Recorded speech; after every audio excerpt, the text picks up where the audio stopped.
Welcome back to Sticks and Spirits. Today we're going to talk about our last 2-7 matchup, which is beerfest and dodgeball. We're also going to drink the Kentucky Peerless double oak bourbon, and we're going to smoke the Kristoff Kristania Maduro cigar. First, why don't you guys light up, and we'll talk about the Kristania Maduro. Glenn Case, a guy from Chicago, who I've met several times, great guy, decided to get out of finance and started his own cigar company. And even though, like most people in the States, he sources his tobacco from all over the Caribbean, Brazil, Nicaragua, Dominican, he still has his company's headquarters in Chicago, where they're most in Miami. So that's kind of rare. What we're going to smoke today is this Kristania Maduro. An excellent bang for your buck cigar, guys. It's about $8 a stick. Nice. It's a medium-bodied smoke, but don't let that fool you. It's got a lot of flavor, even though it's a medium-bodied. It's got a Brazilian Maduro wrapper, so it's nice, rich, and chocolatey out of Brazil. It's got Dominican Habano long-leaf filler. Habano means grown in Dominican with Cuban seeds. It's also got a Dominican Habano binder. Flavor notes are supposed to be, and let's find out what you guys think, black coffee, hazelnut, some chocolate on that Brazilian wrapper. All right, Jimmy, for the first time, you said black coffee, and I taste black coffee. Which is like I can taste the coffee in there. Which is good because he doesn't drink coffee, so he wouldn't even know. I've never had a sip of coffee. I wouldn't know either. But yes, I agree. Fun fact. Never a sip, seriously? Never. Never one. Not even a Starbucks like Frappuccino, Macco, Absolutely. no, whatever, no. Okay. So I'm not sure if I'm getting. It must be the coffee flavor if that's what you. There is a lot of flavor from the wrapper immediately. Yeah, it's very flavorful, especially for this price point, in my opinion. Medium But body. there's still a lot of flavor Yeah. for medium, so it's not kicking you in the face. Not at all. Not at all. But it's got a nice, approachable flavor. It's a really good cigar if you really like cigars for a long time, or if you're newcomer. I like it. This is not a bad cigar. Not at all. Let's compare and contrast that as we try this Peerless double oaked whiskey. This bottle, it's interesting comparison today because this bottle runs between $95 and $100. So we're in the really kind of, I don't want to say budget, but we're in the lower cost range for the cigar and a really premium price for the bourbon. It's got an interesting history, by the way, just Kentucky Peerless whiskey in general. Started back in 1860. A guy named Henry Craver takes over in 1885. He leads Kentucky Peerless through World War I, through Prohibition, the rationing of World War I, through Prohibition and the Great Depression. Then in 1938, he dies. And it goes dark. And then in 2014 and 2015, his great-grandson and his grandson restart the whole thing. So 80 years it sat dead, roughly. Right. This is an undisclosed mash bill. Remember, every week we talk about how much corn, how much rye, how much wheat, how much barley. All we know for sure is it's 51% corn at least. And this is an independent distiller. This is just them, and correct. They're only doing, Interesting. I mean, whatever the Peerless. They have Kentucky Peerless varieties, but they're just Kentucky Peerless. Okay. It smells wonderful. So it's really interesting. So let's give it a smell. The other three are doing it on an ice cube, and it's 107.4 proof. So on an ice cube could be a good call, but as usual, I'm going to do it neat. And if I've got to add some water to it, that's why I brought the water today. I love the smell. Smells. It's a little hot for me. It's a little hot. Yep, I catch that. It does have a really nice Do you guys get the blend. hit or the hotness at the beginning? Because that's where I'm experiencing. Right in the Then it's beginning. smooth and good. There's a lot of oak on the smell, right? And obviously it's double oaked. But, a lot of times people think that a double oak is just going to make it a much stronger and more intense. But if you think about what the oak does to moonshine, it actually mellows it, gives it some sweetness in the flavor because that's what comes out of the charred oak. It brings a caramelization to the surface of the oak, and if you do that again, you're going to have a much more intense oak. If you don't like oak, it can be a problem, but you're also going to get some more sweetness. I get a little fruit on this, little orange. Well, if you don't like oak, you're not going to be a big fan of the drink. drink bourbon at all. It's a very citrusy smell.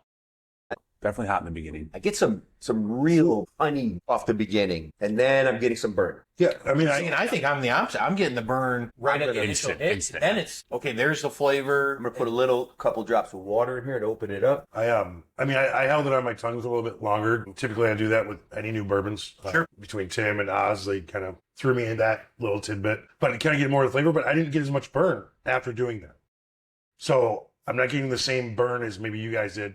I was expecting it to be on the front end and smooth out on the back just from the smell. So what's interesting that you say that, as I've had now a couple drinks of this, it's actually getting smoother. I would agree. The initial burn is maybe the palate's just warmed up and your palate is warming up. The cold of the liquid, liquid, is that about the cube is the cube is doing two things for you, right? That's reducing kind of the intensity of the heat. It's cooling it. Okay. It's also watering it down just a little bit, and that's not a bad thing. That's why we put those in our bourbon. I agree. It's not as hot instantly like the first. I really enjoy this. I mean, after having a couple sips, I'm getting a lot more of the fruit flavor in there, like a sweeter tones. Yeah. And then, and like I said, I think the burn is a little bit on the back end, more deep for me. Might not be for everybody, but it's a little bit it's deeper. I got it down here. It's not as much in the back of the throat like I was expecting when I first took a smell. So if you remember a couple weeks ago, 3 weeks ago, whatever it was. Ooh, that could be a long way. Yeah. We did a benchmark 120 proof that didn't taste as hot as 120 proof. Agreed. This is 107 proof. This tastes and hot. Neat, it tastes more like 120. Understand. Now, I don't mind those, so that's not bothering me, but I think it's drinking hotter than its proof point. And I've always been that guy. I will once in a while will try something in the neat fashion to do it, but typically I'm always going to do it on a cube. It's just what I've come accustomed to liking. But in this case, it really does. It drinks well off the cube. I agree. Great off. It's only getting better.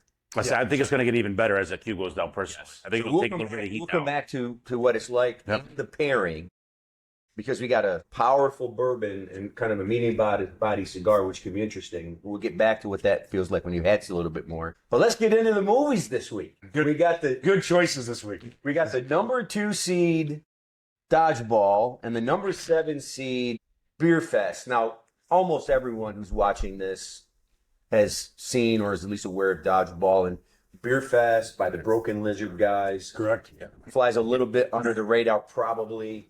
But I got to say, we're going to get each one individually. It held up. Again, I'm not saying it's going to win. It held up nicely against a great Dodgeball movie. Yes.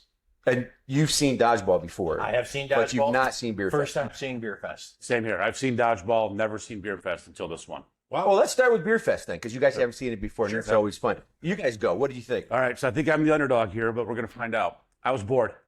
I think there are some great moments. I enjoyed it. I do think it held up okay. There were some great parts, but overall as a movie, I think to me it was a true 2-7 matchup. So I'll agree with you from the point of movie standpoint. I think Dodgeball's a better movie. Sure. But from a comedy and laughing standpoint, Beerfest was hilarious. I didn't think I was going to enjoy it as much as I did, and I found myself laughing hysterically throughout the whole thing. Dodgeball has some more powerhouse actors. Just the production and Production value. and all of that. Which is going to be a bigger budget. Yes, Okay. Sure. without Sure. question. You know, Without question. And I want to make a point on the Beerfest thing is I think it also helps if you're familiar with the Broken Lizard Club, Super Troopers. I forget. see, and I am not. I haven't seen any of that. And to be fair, I had no idea who they were when I watched Beerfest. Okay. And I loved it. First time. This is not my first time, but I'm saying when I watched it the first time, no idea. I hadn't seen Super Troopers yet. And I thought it was hilarious. To the point of the movie, the production, the whole thing. If you had seen, like I had seen Super Troopers, wonderful flick in its own. Which we'll talk about later. We will get to it. But I'd already known those guys. So because I'd already seen what they'd already done, I was immediately drawn to Beerfest. Gotcha. And it's kind of like you said, like kind of a cult feeling to that movie. And Yes, correct. This one, which is ridiculous, dumb humor, kid. And I just found myself like, this is hilarious. And I want to go to Germany in Oktoberfest. I mean, let's go. 100%. Which, fun fact, Tim can attest, Oktoberfest is in September, not October. So, by the way, we talk about moments. One of the reasons I like this movie is it starts out with this funny back alley gambling thing with a guy cursing like crazy. And they're like, hey, you got to stop cursing. It's time for, our grandfather's funeral. The guy puts on his collar and he's a priest. Again, great moments. Yes. But overall, I mean, we were talking about this the other day, Timmy. It's the birth of the Eye of the Jew. you are correct. I mean, That's one correct. of our favorite references. When somebody gets serious on a golf course, he's got the eye of the Jew. We say it multiple times in the summer. In today's technology, or I want to say in a more modern version, but yet kind of that dumb humor from back in the day. And I think they achieved that at probably, I don't know what the budget was for that movie. I can't imagine it was more than 10 million production costs. Besides the beer cost. So there's a lot of beer. 150 grand. Come on, 10 million. I agree, but they've got Cloris Leachman in the movie. They do. As Gambino. Yeah. Donald Sutherland. Donald Sutherland, and also the grandfather von Wolfhausen. And he made a joke when he was in the submarine. He goes, "I had a bad experience in this once." Do you know why he said that? He was the star of The U-Boat. Was he? Which is a very famous World War II European movie and a very serious movie. He's a serious actor. And they got him in I would have never caught that movie. reference, though, right? I would have never caught that. So they got some really good actors to do this really dumb movie. It was just so much fun. Which, I mean, if you look over at its opponent, Dodgeball, there's some high up cameos throughout that movie. Very correct. And yet another, I mean, that's why I think Thank you, Chuck Norris. yes, 100%. And I mean, Shatner coming out and doing the whole thing. All right. Before he was disgraced, Lance Armstrong. I say Lance Armstrong in there. That was amazing. I mean, we could get him on our podcast now, but then Back then, different story. But Bold Strategy Cotton's probably said more than Eye of the Jew on the golf course. that's like once a round. I was going to say, it might be once a hole. I don't know where I'm going with this, but Dodgeball, the one-liners that are in that movie are amazing. Second to none. Oh, Vince Vaughn is one of my favorite, if not most favorite actors out there. I love Vince Vaughn films. So I said it when we did Old School, and I love Vince Vaughn. I do. But he's the same guy in both shows. But I think in this one, the supporting cast really elevates him because they played their parts so well. Right. And from the teenage kid that is just a bumbling fool, but the cheerleader. He's a pirate. Cheerleader, right. What? There's a pirate? Is there a pirate in the movie? What are you talking about? Gary Cole and Jason Bateman as the announcers. As the commentators. But again, okay, so movie-wise, entertainment-wise, feature film, story, Dodgeball's ridiculous as Beerfest. I mean, the fact that they found an instructional video from the 30s. National Hooligan is a national hero. Julian. His demise was unfortunate and ironic at the same time. I mean, who knew your coach was going to get killed by 2 tons of irony? The best part is you can dodge a ball, or dodge a wrench, you can dodge a ball. That's not even the funny part. It's him chucking it and hitting everybody in the head afterwards. That's the best part. I still like the fact that they played real life Frogger. Yes. And I don't know that those were stunt drivers. I don't know if they didn't just go out to the street and said, actually You can dodge a car. Exactly. but Obscure Sports Monthly, which actually, or quarterly. Well, ESPN, the Ocho. I wanted The Ocho was born. the Ocho became a real thing. A real thing. Real world implications. I think laugh for laugh. I think dodgeball's better. Personally. That's interesting. Right? I think if you were to line them up and just, hey, laugh here, I think dodgeball wins. Interesting. In my opinion. I think to that point, I feel like it's a dodgeball. It's throughout. Yes. Right. They did a great job of comedic timing to carry it from start to finish. Where I think Beerfest kind of has its more up and down moments of a lot, and then segments where it's not as much. Would you say the ups of Beerfest though are funnier, or you laughed more than the ups of Dodgeball? I'd say at least as high. Yeah. I would say if you were putting them on a bar As high, graph, sure. As high, sure.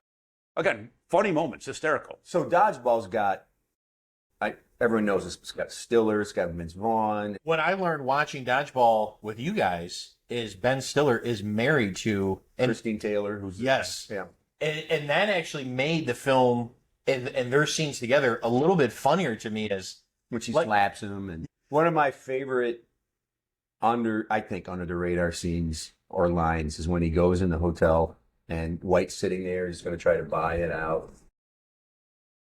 Michelle, his fitness consigliere, comes out of the bathroom. He's like, "Close the door, baby," for everybody. Right. But within that same scene, I believe it was $100,000. $100,000. And he opens up the briefcase and he's It doesn't do it in translation.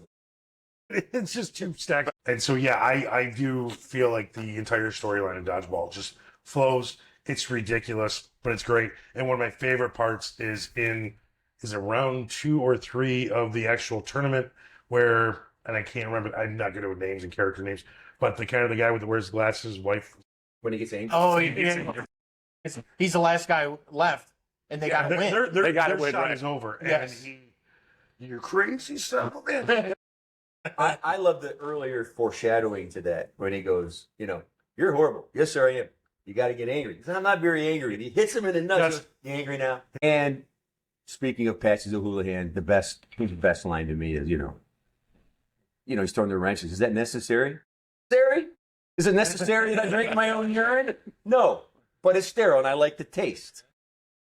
He's been known to drop that on the golf course. I have been able to drop that. Okay, I'm going to hold off on a vote.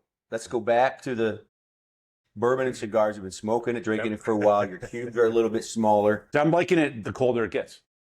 I would say, Timmy, I'm enjoying the cigar more than I am the bourbon. The flavor from the wrapping, the wrapper is fantastic. I'm really enjoying the cigar. Now the construction for the price point matches up. It's not the best. I've had to pick a few bits out from the cut. Yeah, not the best, but flavorful. If it feels light to me, like it just. I really enjoy Kristoff cigars. I enjoy this one especially. I'll say this for me, I really like both. What's the best pairing? the one you like most. The See, best for me, cigar I think maybe the 107 is too much for me, for my palate. it's drinking heavier. Correct. I think it's drinking Yeah. even heavier than that 107. But it's a beautiful thing. I'm a snob, but one thing I'm not snobbish about is I always tell people that what you like is with the best for you, period. End of story.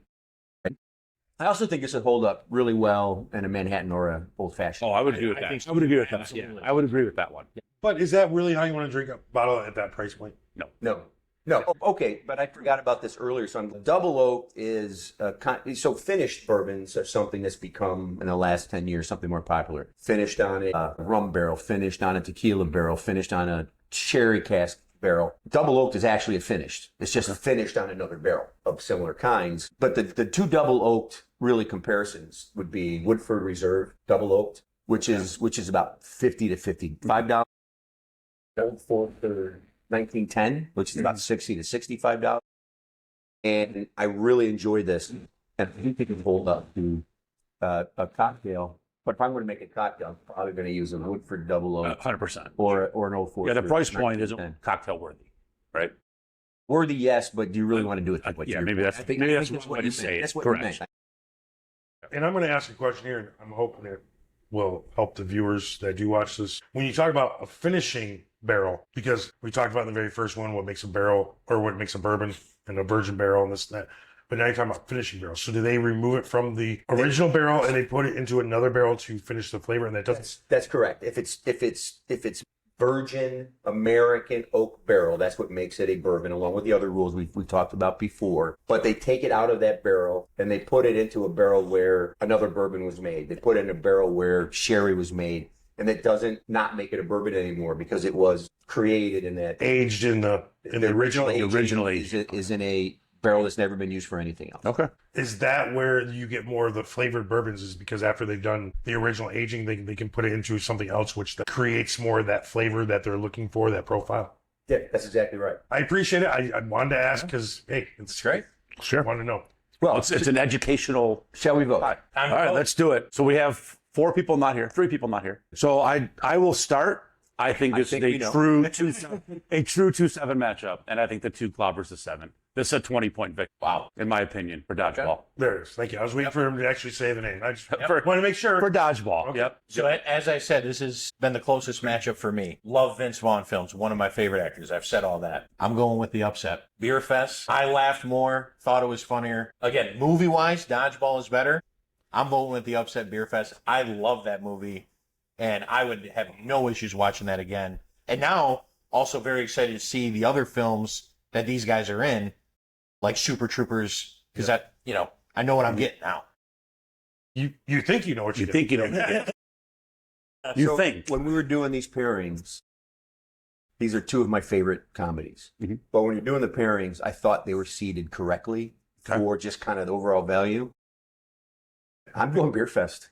Let's go. Now, Okay. that may be because we watched Dodgeball together 2 weeks ago and I watched Beerfest last night. But That's such a good movie, man. Okay. It's hilarious. Yes. So this is tough for me. It really is. I'm polar opposite of you in the sense of In many ways. yeah. Most ways. That guy in a little coat. We're watching that next. So no, Dodgeball's always been near and dear. Beerfest has always been a sleeper one for me that I absolutely love. Kind of cult classic. I love the Broken Lizard guys. But I would have to say if they are both on starting at the same time, which one am I gonna stay with? I can't even answer that question. That's a stupid lead up because it depends on the day. But in this particular case, I'm gonna go Dodgeball. Wow. So we're 2-2. I love Beerfest. Okay, sure. And I think this is probably the closest vote I've had on this. Okay. All right, well, here is our man Brandon Chapman's vote.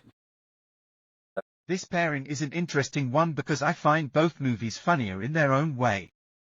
I think it depends on what your mood is at the time you watch, but here is my review. I generally favor Dodgeball as the funnier and more well-crafted comedy, while Beerfest is more of a guilty pleasure for fans of raunchy, beer-fueled humor. If you're looking for broader comedic appeal, Dodgeball wins. If you want pure drunken absurdity, Beerfest wins. For the bracket I would have to go, Dodgeball. 3-2. And now, here's our man Eric Noble's vote. So while I enjoyed both movies and laughed tremendously, I would have to say that I enjoyed Dodgeball more than Beerfest. Although I can relate more to Beerfest because this one time in Ding Dang while playing ping pong, I had a paddle shoved up my ass too. But I think that could have caused some trauma and caused me to vote for Dodgeball. And here's our man Oz. I chose Dodgeball. He goes Dodgeball. Wow. Look out. Okay. Look out. So Dodgeball wins going away despite a present 2-2 tie. Yeah. A 5-2. A 5-2 thumping. Dodgeball wins going away. So that completes our 2-7 matchups. Yep. We had 1 7-seed upset, a 2-seed, and that was Men in Tights goes over Spaceballs. These 4 or 5 matchups are pretty strong. So we've got Ted versus 40-Year-Old Virgin. Oh, boy. We've got There's Something About Mary against Bridesmaids. Two Never classics. seen- 2 classics. Never seen either. We've got Trading Places against Step Brothers. And we've got Happy Gilmore against Office Space. Okay. We will do Happy Gilmore and Office Space. I like it. I like it. If you enjoy what we're doing, please share the video, share the posts, hit like, hit subscribe. We're having a great time. We hope you are, but we're going to keep doing it anyways because this is so freaking fun. Right. It is a good time. Yes. So until next time, keep your sticks lit, keep your spirits high. Cheers. Cheers.